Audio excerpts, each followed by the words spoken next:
नमस्कार, मैं हूं सिकता देव। देश के महानगर अगर भारत का आईना है तो उसके छोटे शहर और कस्बे उसकी नब्ज। तो रखिए देश की नब्ज पर हाथ हमारे साथ।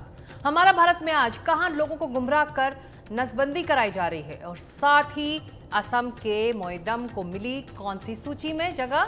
लेकिन पहले गुजरात की खबर। गुजरात में कोरोना काल के बाद अब एक नए वायरस ने खौफ फैला रखा है। इस वायरस का नाम है चांदीपुरा वायरस। खबरों के मुताबिक पिछले कुछ महीने से 130 मामले सामने आ चुके हैं। 50 से ज्यादा बच्चों की मौत हो चुकी है। हमारी ये ग्राउंड रिपोर्ट। मानसून के मौसम में गुजरात और राजस्थान के लोग चांदीपुरा वायरस के खतरे को झेल रहे हैं। बात गुजरात की करें तो यहाँ चांदीपुरा वायरस का कहर बढ़ता जा रहा है। इस वायरस से सबसे ज्यादा बच्चों की जान पर खतरा देखा जा रहा है। अब तक 50 से ज्यादा बच्चों की मौत हो चुकी है। साबरकांठा जिले के सिविल अस्पताल में चांदीपुरा केस के पहले संदिग्ध की मौत हुई थी। हर दिन पीड़ितों और मृतकों का आंकड़ा बढ़ रहा है। We have organized the preventive measures also for that. So in all the PHCs, CHCs, sub-district hospital and general hospital, we have arranged for the wards for the treatment of these patients. मौत का आंकड़ा बढ़ने के बाद प्रशासन और स्वास्थ्य विभाग भी सतर्क हो गया है। वायरस से सतर्कता और प्रभावित इलाकों में बचाव कैसे हो, इस पर निर्देश जारी किए जा रहे हैं। जो स्कूल्स है, यहाँ से ऑर्डर्स दिए गए थे कि जितने भी स्कूल्स हैं उस स्कूल्स में भी ये कामगिरी पक्की होनी चाहिए और एक भी स्कूल छूटनी नहीं चाहिए। उसमें 19,862 स्कूल्स में हमने मैलोथियन का डस्टिंग किया है और साथ में 1624 स्कूल्स में स्प्रेइंग की कामगिरी भी हमने कर दी है। केंद्र सरकार भी इसे लेकर चिंतित है। NIV पुणे और भारत सरकार की ओर से दिल्ली की 4 टीमें भी भेजी गई हैं। इन टीमों ने ग्रामीण इलाकों के जानवरों और कच्चे मकानों का सैंपल लिया है। इस वायरस से प्रभावित लोगों के आंकड़े कई राज्यों से आ रहे हैं। पिछले 1 महीने में गुजरात में करीब 130 संदिग्ध मामले आ चुके हैं। 50 से ज्यादा बच्चों की मौत हो चुकी है। राजस्थान में 2 लोगों की मौत हो चुकी है। मध्य प्रदेश में 1 की मौत हो चुकी है। महाराष्ट्र में भी इसका एक केस सामने आ चुका है। साल 1966 में महाराष्ट्र में इससे जुड़ा पहला मामला सामने आया था। नागपुर के चांदीपुर में इस वायरस की पहचान हुई थी, इसलिए इसका नाम चांदीपुरा वायरस पड़ गया। चांदीपुरा वायरस से संक्रमित रोगी को बुखार की शिकायत होती है। इसके लक्षण बुखार, सिरदर्द, बदन दर्द, डायरिया, उल्टी और फ्लू हैं। इसमें तेज इंसेफ्लाइटिस भी होता है। इससे बचाव के लिए पूरी तरह शरीर ढककर रहने की सलाह दी जाती है। साफ सफाई पर ध्यान देना चाहिए और जैसे ही कोई लक्षण दिखे फौरन डॉक्टर से सलाह लें। अहमदाबाद से महेंद्र प्रसाद के साथ ब्यूरो रिपोर्ट, NDTV इंडिया। उधर उत्तर प्रदेश के महाराजगंज से एक चौंकाने वाली खबर आई है। पेंशन के नाम पर अविवाहित और विधुर लोगों को गुमराह कर नसबंदी करा दी गई। स्वास्थ्य विभाग के अधिकारी अब इस पूरे मामले की जांच पर कार्रवाई की बात कर रहे हैं। इसी की पड़ताल करती हमारी ये खास रिपोर्ट।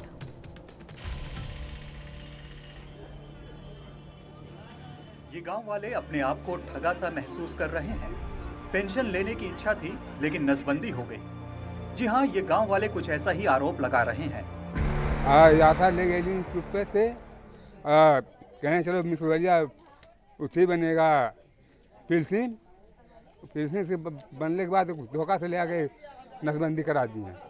ये आशा हमारे यहाँ के बरगदही के जौन लिया के हमारे भाई के गैलिन मिसरवलिया रतनपुर और वहाँ से लिया के बनकटी लेके चल गईलिन। वहाँ गईलिन नसबंदी करा दहलिन। बेगर जानत में सुई बहाना ले गई, सुई लगी जाके वहाँ नसबंदी करा दहलिन। ये मामला यूपी में महाराजगंज जिले के नौतनवा विकासखंड के कैथावलिया और बरियादही गांव से आया है। पीड़ितों के परिजनों का कहना है कि सामुदायिक स्वास्थ्य केंद्र के कर्मचारियों ने बिना बताए नसबंदी कर दी। सुई लगी और सुई नहीं लगल है, ऑपरेशन करा दिली है। कैसे पता चल आप लोग क्या आइले हैं घरे तब जाके काल दिखाइल है तो पता चलल है। अभी दुर्घटना यही घटल है। हम सूतल रही, हमारे बच्चे से बोली कि अपने बाप को बुला लो, अब पेंशन बनेगा, सुई एक लगेगा।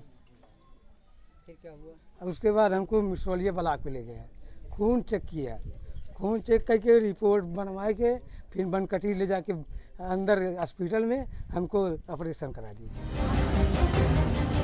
ये मामला सामने आने के बाद विभाग के उच्चाधिकारी कह रहे हैं कि इसकी जांच कराकर कार्रवाई की जाएगी। ये जो आप बता रहे हैं इसके बारे में अभी मुझे जानकारी नहीं, जानकारी होने पर एक हम उसके बारे में जांच करवाएंगे और जांच में उनके क्या उनकी कमी है, सच्चाई है कि थोड़ा बहुत है, जैसा भी कमी है या उनके दोषी हैं तो उनके कार्रवाई करी जाएगी। बताया जा रहा है कि अब तक 4 लोग ऐसे आ चुके हैं। पीड़ितों में इससे काफी गुस्सा है। ये मामला बहुत गंभीर है। इस बात की जांच होना बहुत जरूरी है कि इस तरह की घटना हो कैसे गई। Bureau report, NDTV India. और अब छत्तीसगढ़, जहां का एक गांव पर्यावरण संरक्षण की मिसाल बन चुका है। दुर्ग जिले के पीसे गांव के लोगों ने पेड़ों से रिश्तेदारी जो कर ली है। यहां पेड़ किसी का पिता, किसी की मां, पति तो किसी का अजीज दोस्त है। इंसानों से पेड़ों की इस रिश्तेदारी की चर्चा खूब हो रही है। हमारी ये विशेष रिपोर्ट। पत्तियां सब छोड़कर चली गईं। जा पाते तो पेड़ भी जाते, उनके साथ उनकी उंगली पकड़े। जब लकड़हारों को उन पर कुल्हाड़ी चलाने का कोई पछतावा नहीं होता, तब जाते हैं कहीं और, उदास अकेले पैदल पैदल पेड़। नहीं तो तुम ही बताओ, तुमने किसी पेड़ को स्वयं से कहीं जाते देखा है? ये पेड़ कहीं नहीं गए क्योंकि वो अपने थे। पिसे गांव से उनकी अजब प्रेम की ये गजब कहानी है। गाय के गले में बंधी घंटी की मधुर आवाज, बंदरों की उछल कूद, नदी के पानी की कल कल ध्वनि। दुर्ग के पिसे गांव में जब भी आप आएंगे तो इस कहानी के किरदार अपने आप बन जाएंगे। छत्तीसगढ़ की राजधानी रायपुर से करीब 40 किलोमीटर दूर शिवनाथ नदी के किनारे बसा पिसे गांव पेड़ों से प्रेम को लेकर चर्चा में है। नदी के किनारे मुक्तिधाम के पास गांव के लोगों ने एक उपवन बनाया है, जहां पेड़ों से उन्होंने रिश्तेदारी कर ली है। गांव की बुजुर्ग महिला कुमारी बाई देशमुख उपवन में लगे नीम के पेड़ को अपना पति मानती हैं।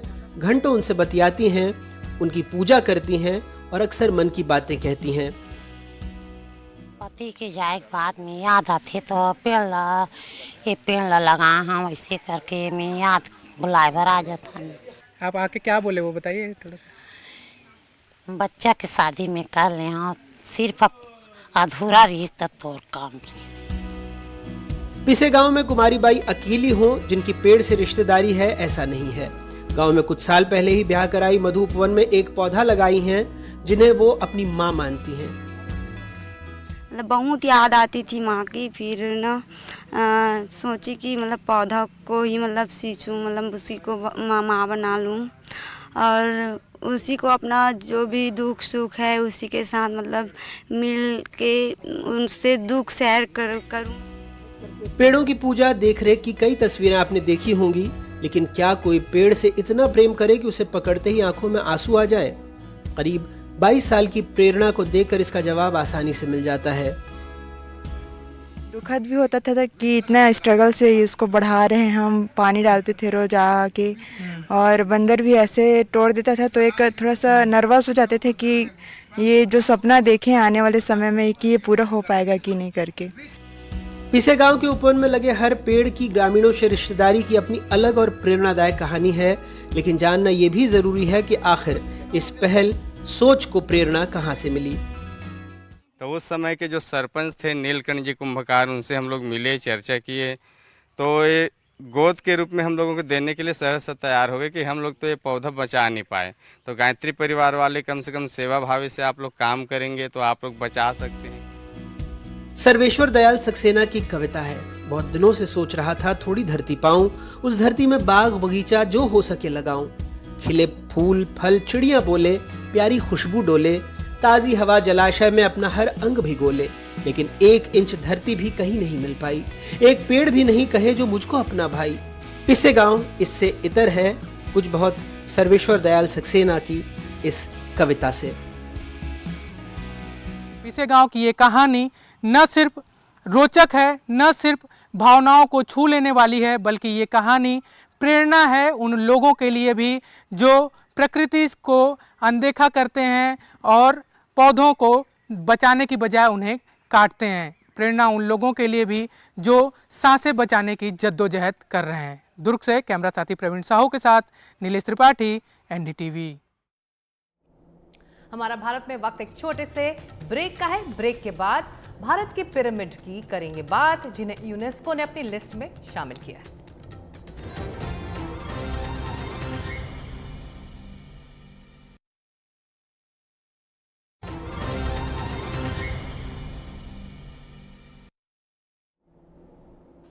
आप देख रहे हैं हमारा भारत। असम के चराईदेव जिले में मौजूद अहोम युग के मोइदम को यूनेस्को की विश्व धरोहर सूची में शामिल कर लिया गया है। करीब 700 साल पुरानी यह धरोहर अपने आप में बेहद अनूठी है। ये मोइदम पिरामिड के जैसे अनूठी टीले नुमा संरचनाएं हैं। इनका इस्तेमाल ताई अहोम वंश के लोग अपने राजवंश के सदस्यों को उनकी प्रिय वस्तुओं के साथ दफनाने के लिए किया करते थे।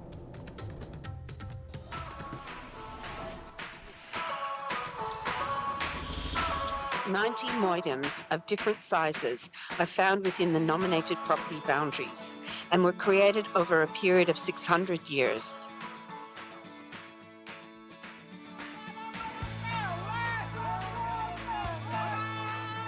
असम के चराईदेव मोइदम अब यूनेस्को की विश्व धरोहर की लिस्ट में शामिल हो चुके हैं।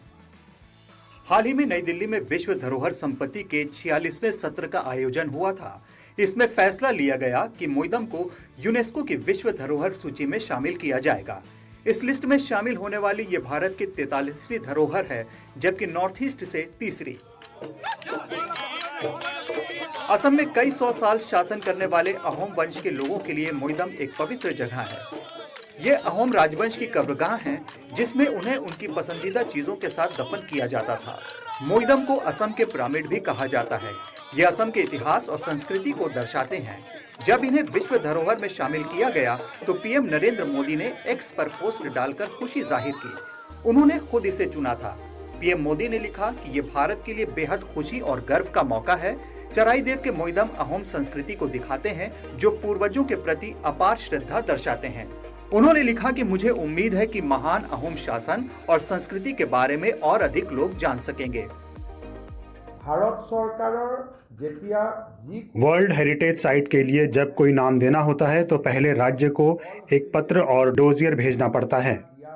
हमने भी ऐसा किया। हमने 2019-2020 में पहली बार ऐसा किया। 2023 में केंद्र में हमने फिर डोजियर भेजा। भारत हर साल एक नाम भेज सकता है और पीएम मोदी ने इस साल चराईदेव मोइदम के नाम का फैसला लिया। चराईदेव के लोग बेहद खुश हैं।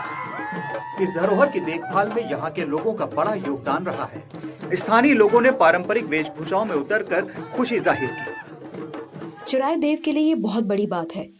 हमें लगता है इसकी वजह से यहाँ का टूरिज्म बढ़ेगा, यहाँ के लोगों की जिंदगी खुशहाल होगी।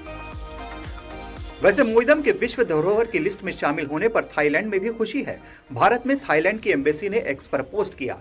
विश्व धरोहर लिस्ट में एक और जगह पाने और कल्चरल कैटेगरी में नॉर्थ ईस्ट की ओर से पहली बार जगह मिलने पर भारत को बधाई। भारत और थाईलैंड के बीच बहुत पुराना नाता है। ताई अहोम और थाई पत्तारात में करीब 800 साल पुराने संबंध हैं, जो बहुत गहरे हैं। असम में पहले ही 2 वर्ल्ड हेरिटेज साइट्स हैं। काजीरंगा और मनास नेशनल पार्क को नेचुरल हेरिटेज कैटेगरी में जगह मिली हुई है। अब मोइदम को कल्चरल कैटेगरी में जगह मिली है। उम्मीद है कि अब मोइदम को विश्व में पहचान मिलेगी और यहाँ सैलानियों का आना भी बढ़ेगा। रिपुंजय दास के साथ रतनदीप चौधरी, एनडीटीवी इंडिया। तो आज हमारा भारत में इतना ही। हमारी सभी ग्राउंड रिपोर्ट्स एनडीटीवी के डिजिटल प्लेटफॉर्म्स पर उपलब्ध हैं। आपको हमारी ग्राउंड रिपोर्ट्स कैसी लग रही हैं, हमें जरूर बताएं। नमस्कार।